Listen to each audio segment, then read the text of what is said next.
વિજ્ઞાન એટલે શું? તમે કહેશો પ્રયોગો, ગણતરીઓ, પણ ના, વિજ્ઞાન એટલે કુદરતના નિયમોમાં છુપાયેલો જાદુ. સામાન્ય રીતે આપણે શું જોઈએ છીએ? જો બરફ હોય તેને ગરમ કરીએ તો તે ઓગળીને પાણી બનશે અને પછી તે વરાળ બનશે. ઘનમાંથી પ્રવાહી અને પ્રવાહીમાંથી વાયુ. આ દુનિયાનો દસ્તૂર છે સાહેબ. પણ કુદરત પાસે એક એવું રહસ્ય છે જે આ નિયમને તોડી નાખે છે. એક એવી પ્રક્રિયા જ્યાં પદાર્થ પ્રવાહી બનવાની તસ્દી જ લેતો નથી.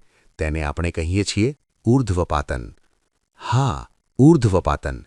જ્યારે કોઈ ઘન પદાર્થને ગરમ કરવામાં આવે અને તે પ્રવાહી બન્યા વગર સીધો જ સડસડાટ વાયુ બનીને આકાશમાં ઉડી જાય, અને જો ઠંડો કરવામાં આવે તો વરાળમાંથી સીધો જ પથ્થર જેવો ઘન બની જાય. આ કોઈ જાદુ નથી, આ વિજ્ઞાન છે. તમારા ઘરે પૂજામાં વપરાતો આ કપૂર જુઓ. ક્યારેય જોયું છે કે કપૂર સળગાવતા તે પાણી બનીને વહેવા લાગ્યું હોય? ના, તમે તેને ગરમ કરો કે ખુલ્લું છોડો, તે તો સીધું હવામાં ભળી જાય છે. બસ તેની તીવ્ર સુગંધ પાછળ છોડી જાય છે. આ જ તો છે ઊર્ધ્વપાતી પદાર્થની ઓળખ. અને આ ડામરની ગોળીઓ જે મમ્મી કપડામાં રાખે છે, થોડા દિવસ પછી જુઓ તો ગોળીઓ નાની થઈ જાય છે, પણ કપડાં ભીના થતા નથી. ક્યાં ગયું એ ઘન દ્રવ્ય? એ તો ઊર્ધ્વપાતનનો રસ્તો પકડીને વાયુ બની ગયું.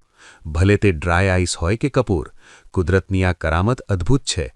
જે સીધું ઉડવાની હિંમત રાખે છે તેને પ્રવાહી બનવાની જરૂર નથી હોતી. જો તમને વિજ્ઞાનની આવી મજાની વાતો ગમતી હોય તો યુટ્યુબના સર્ચબારમાં ભટ્ટ અલ્પેશ લખી સર્ચ કરો અને લૂંટો વિજ્ઞાનની વાતોનો ખજાનો.